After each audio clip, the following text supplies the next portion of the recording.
राधे राधे दोस्तों। आज हम आपको सुनाएंगे एक बहुत ही अच्छी कहानी। एक राजा ने पुजारी के हाथ क्यों काट दिए।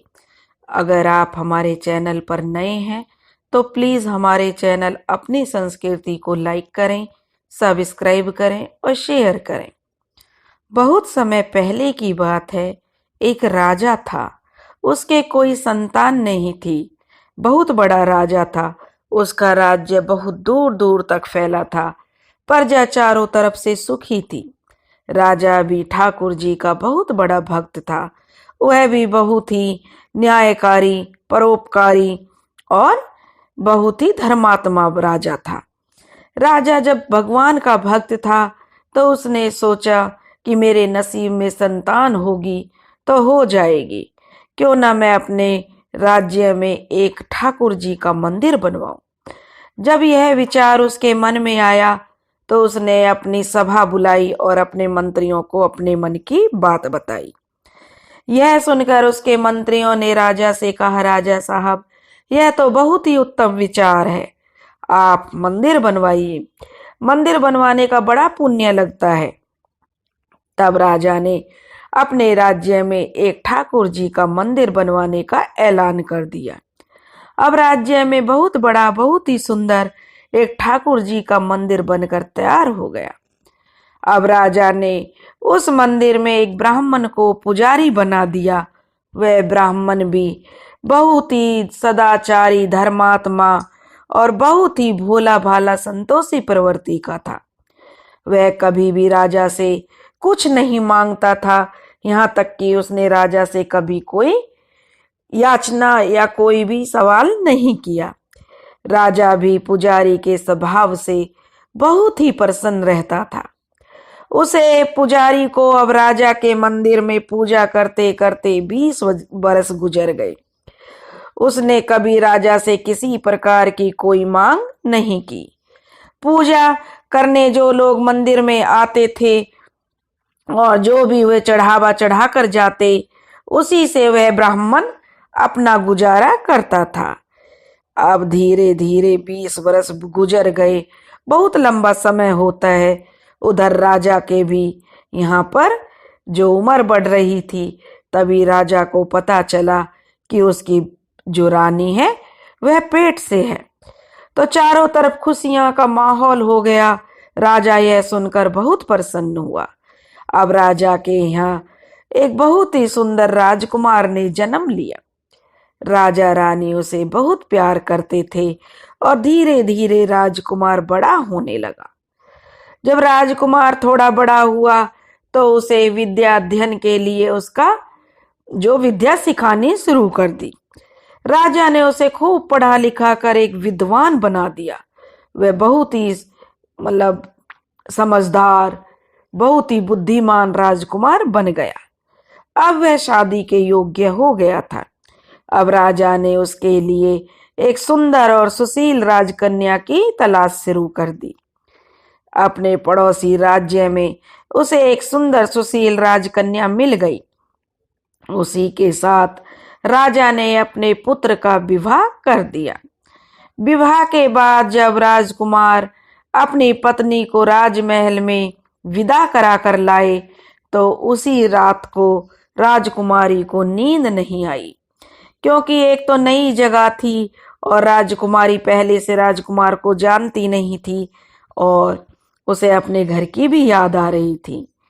इधर वह महल में इधर उधर अपने कक्ष में घूमने लगी। उसका पति जो राजकुमार था वह पलंग पर सो गया, लेकिन रानी को नींद नहीं आई।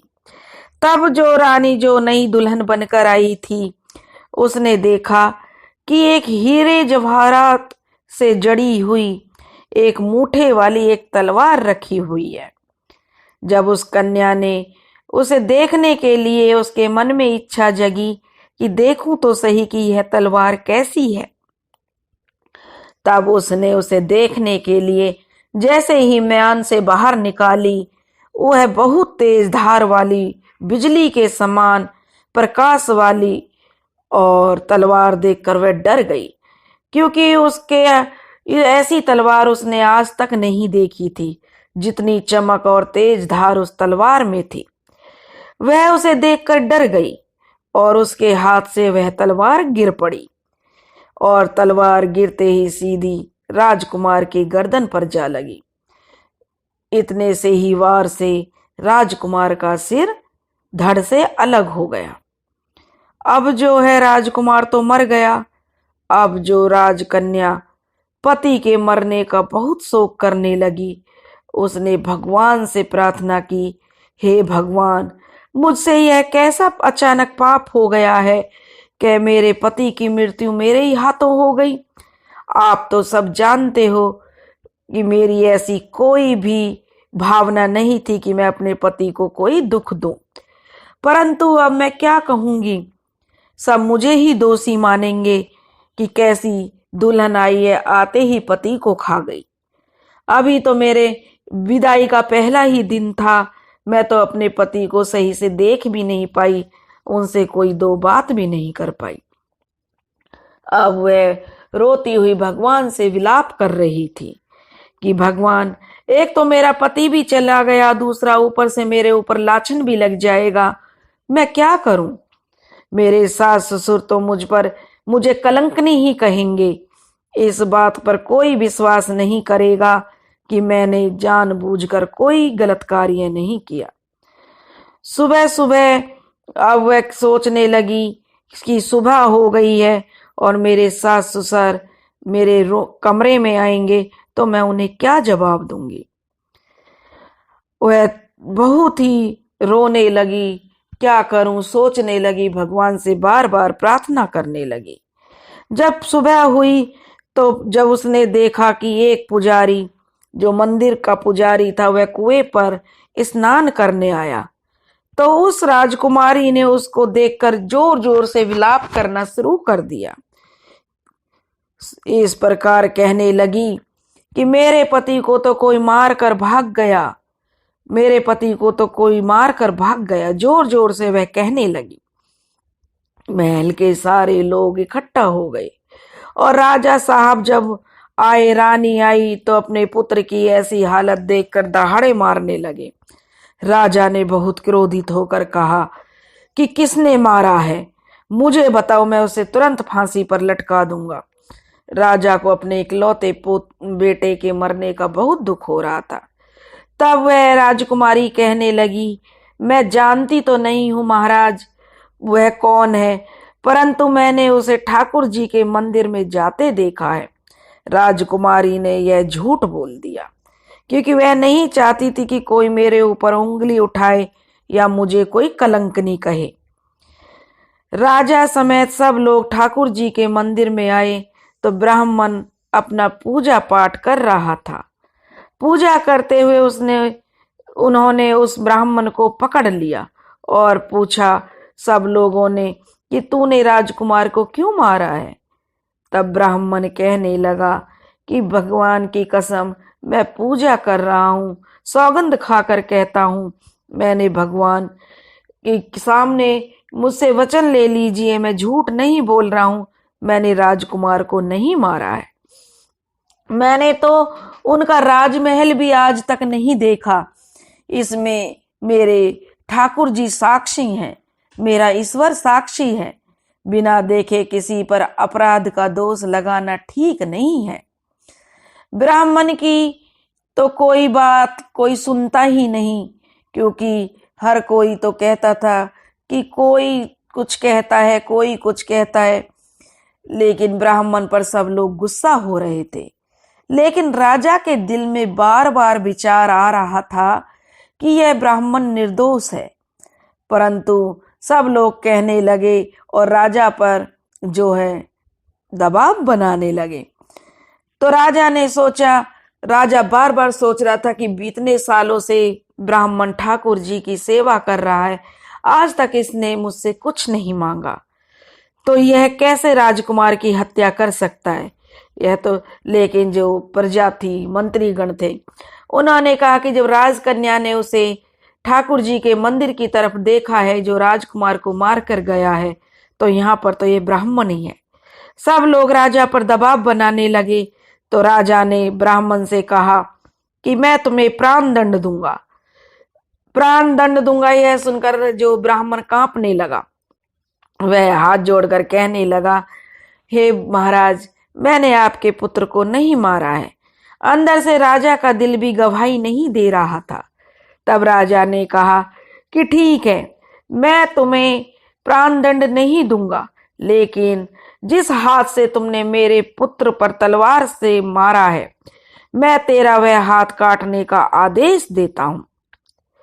राजा ने जब उसके हाथ काटने का आदेश दिया तो तुरंत ही उस आदेश का पालन हुआ और उस ब्राह्मण के हाथ काट दिया। ब्राह्मण बहुत दुखी हुआ और राजा को अधर्मी जानकर उस देश को छोड़ चला कि जिस राजा की सेवा में मैंने इतने वर्ष निकाल दिए, ठाकुर जी के सिवा मैंने कुछ किसी पर ध्यान नहीं दिया, वह राजा सच्चाई की तह तक नहीं पहुंचा और उसने मुझे इतनी बड़ी सजा दे दी।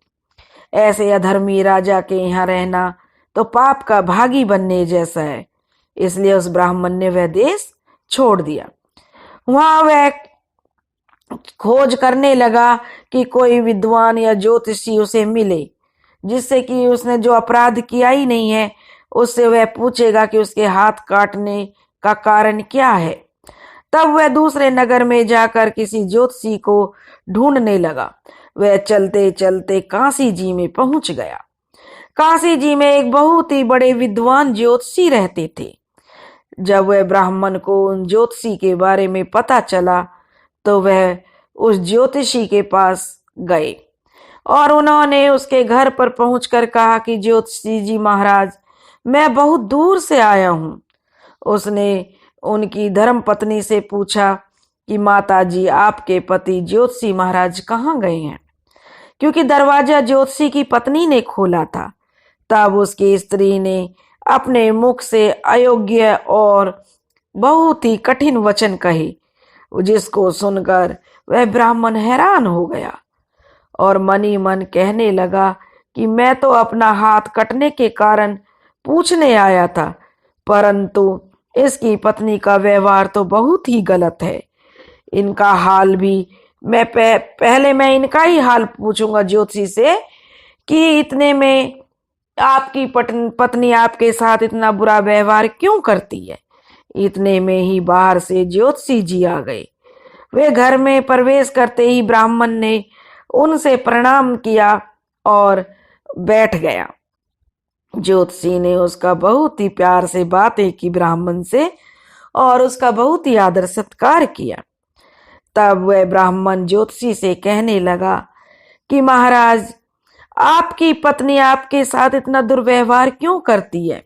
जब मैंने यहाँ आकर पूछा कि आपके पति कहाँ गए हैं तो वह बहुत ही कटु शब्दों में और बहुत ही अनादर के साथ बोली, तो मुझे उनका व्यवहार सही नहीं लगा।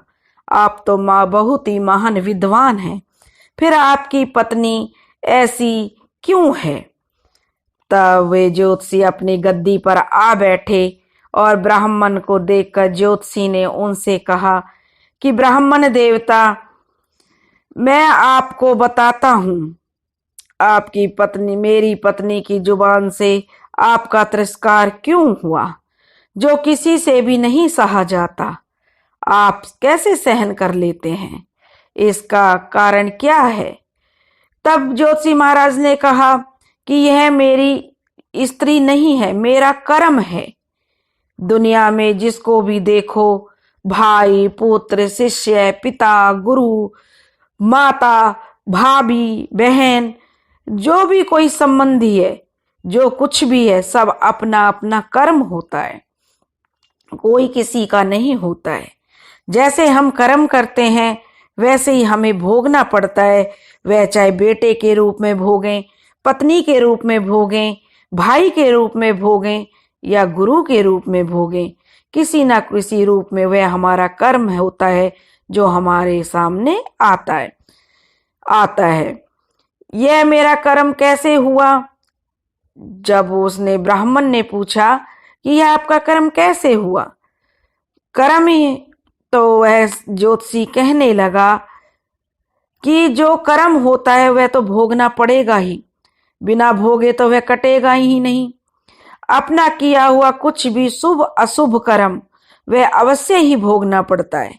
बिना भोगे तो सैकड़ों करोड़ों सालों गुजरने पर भी कर्म नहीं टल सकता, इसलिए उसे भोगना पड़ता है। मैं अपने कर्म से खुशी से भोग रहा हूं। लोग कहते हैं तुम्हारी पत्नी इतनी कुटिल है, तुम इसको छोड़ क्यों नहीं देते? तुम्हें बहुत ताड़ना करती है, परेशान करती है और इतने कटु वचन बोलती है कि कोई भी बर्दाश्त नहीं कर सकता।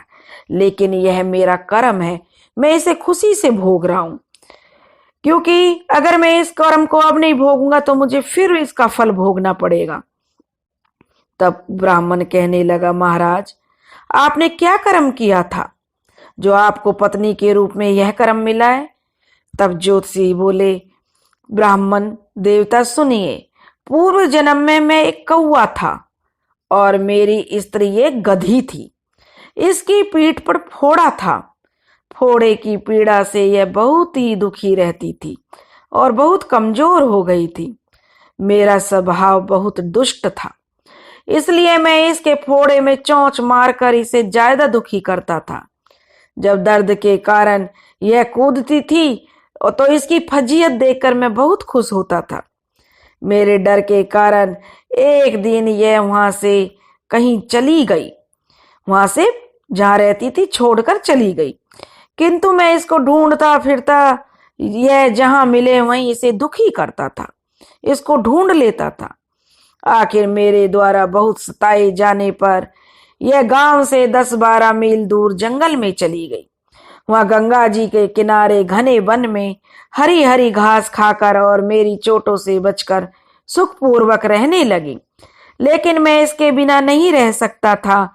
मैं भी इसको ढूंढते ढूंढते उसी वन में जा पहुंचा और वहां इसे देखते ही मैं इसकी पीठ पर जोर जोर से चोंच मारने लगा तो मेरी चोंच इसकी हड्डी में चुभ गई। इस प्रकार इसने बहुत ही कोशिश की कि मेरी चोंच इसकी हड्डी में से निकल जाए, लेकिन मेरी जो चोंच थी वह इसकी हड्डी में फंस गई। बहुत बड़ा प्रयत्न किया मगर वह नहीं निकली। मैंने भी बहुत कोशिश की, लेकिन मेरी चोंच इसकी हड्डी में ऐसे फंस गई कि वह नहीं निकली। मगर भय और दुख से उसने सोचा कि यह दुष्ट मुझे छोड़ेगा नहीं और उसको बहुत पीड़ा हो रही थी। ऐसा सोचकर यह गधी गंगा जी में प्रवेश कर गई। वहां मैं भी अपनी चोंच निकालने में बहुत ही कोशिश की, लेकिन नहीं निकाल पाया। और जो गंगा जी का प्रवाह था, गंगा जी के जल का, वह बहुत तेज था। प्रवाह तेज होने की वजह से हम दोनों उसमें बह गए और बीच में ही मर गए। तब गंगा जी के प्रभाव से यह तो ब्राह्मणी बनी और मैं बहुत बड़ा ज्योतिषी बना। अब वह मेरी पत्नी बनी है इस जन्म में, जो मेरे मरने से पूर्व अपने मुख से गाली निकालकर मुझे दुख देगी और मैं भी अपने पूर्व कर्मों का फल समझकर सहन करता रहूंगा, क्योंकि मैं जान चुका हूं कि यह वही गधी है और मैं कौवा हूं। जैसे मैंने इसको इतना दुख दिया, अब यह अपनी जवान के ताने मार मार कर मुझे दुख देती है। लेकिन मैं इसका कोई इसमें दोष नहीं मानता हूं। यह मेरे कर्मों का फल है, इसलिए मैं शांत रहता हूं। अब अपना प्रश्न पूछो। ब्राह्मण ने अपना सब समाचार सुनाया और बताया कि वह राजा बड़ा पापी है, उसने मुझे निर्दोष होते हुए भी मेरे हाथ कटवाया। ज्योतिषी राजा ने आपका हाथ नहीं कटवाया। ज्योतिषी ने ब्राह्मण से कहा, आपके कर्म ने आपका हाथ कटवाया है। तब वह ब्राह्मण बहुत ही उसे इच्छा हुई जानने की, तो वह ज्योतिषी से कहने लगा कि बताइए ज्योतिषी महाराज, किस प्रकार मेरा कर्म है। तब वह ज्योतिषी उनका पूर्व जन्म देखकर बताने लगा कि पूर्व जन्म में आप एक बहुत बड़े तपस्वी थे और राजकन्या गौ थी। जिस राजकन्या ने आप पर इल्जाम लगाया है कि उसके पति को मार दिया, वह एक गाय थी। राजकुमार जो मरा है वह उस जन्म में कसाई था। वह कसाई जब गाय को मारने लगा तब वह गाय बेचारी जान बचाकर आपके सामने, आप वहां पर थे, पूजा कर रहे थे, तो वह आपके सामने से जंगल में भाग गई। पीछे से कसाई आया और आपसे पूछा कि इधर कोई गाय तो नहीं गई है। आपने प्रण कर रखा था कि झूठ नहीं बोलूंगा, इसलिए जिस तरफ गाय गई थी उस तरफ आपने हाथ से इशारा किया, तो उस गाय ने, कसाई ने उस तरफ जाकर उस गाय को पकड़ लिया और गाय को मार डाला। गंगा के किनारे वह उसकी चमड़ी निकाल रहा था। इतने में ही उस जंगल में शेर आया और गाय और कसाई दोनों को खाकर गंगा जी के किनारे ही उनकी जो हड्डियां बची थीं वे गंगा जी के वेग से गंगा जी में बह गई। गंगा जी के प्रताप से कसाई को राजकुमार और जो गाय थी उसको राजकन्या का जन्म मिला। पूर्व जन्म में किए हुए कर्म ने एक रात्रि के लिए उन दोनों को इकट्ठा किया, यानी उनकी शादी करा दी। क्योंकि कसाई ने गऊ को हंसिए से मारा था, इसी कारण राजकन्या के हाथों से अचानक ही तलवार गिरने से राजकुमार का सिर कट गया और वह मर गया। इस तरह अपना फल देकर और अपने कर्म को पूरा करके वह राजकुमार तो चला गया, परंतु तुमने जो हाथ का इशारा तब उस कसाई को किया था वह कर्म तुम्हारे सामने आ गया।